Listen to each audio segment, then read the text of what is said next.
அந்த உற்சவத்துல கண்ணனை எல்லாருக்கும் கொடுத்துடுவான். அர்ச்சகாள் கோவில் பெருமாளா இருக்க மாட்டான், எல்லாருக்கும் கொடுத்துடுவான். அங்க என்னன்னா எடைச்சிகள்லாம் பானை மேல பானை வெண்ணெய் உருட்டி வச்சண்டி வெண்ணெய் வித்துண்டு வருவா.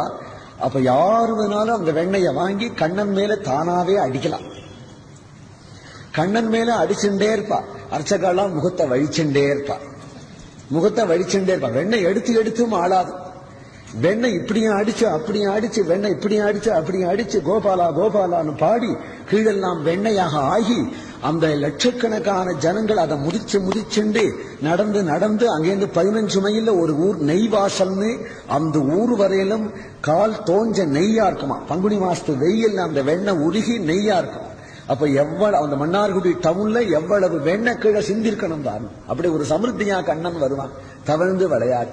அப்படி வரும்பொழுதோ யார் பார்க்கட்டும் அந்த உள்ள வயசான கழிவுகளான சில பேர் பெருமாள் புறப்பட்டாச்சான்னு வரும், கேட்க மாட்டா. சுவாமி கிளம்பியாச்சான்னு கேட்க மாட்டா. சுவாமி புறப்பட்டாச்சான்னு கேட்க மாட்டா.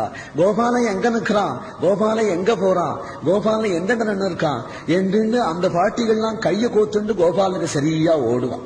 நான் அந்த பாட்டிகளை தான் பார்ப்பேன். ஏன்னா அவட்டையும் பிச்சை வாங்கணும் அந்த கிருஷ்ண தரிசனத்தை. கிருஷ்ணன் எப்படி தரிசனம் பண்றதுங்கிறத அவளை பார்த்தாதான் வரும். அதனால சொல்றாரு, எர்ஹி அங்கனா தரிசனீய குமார லீலவும்.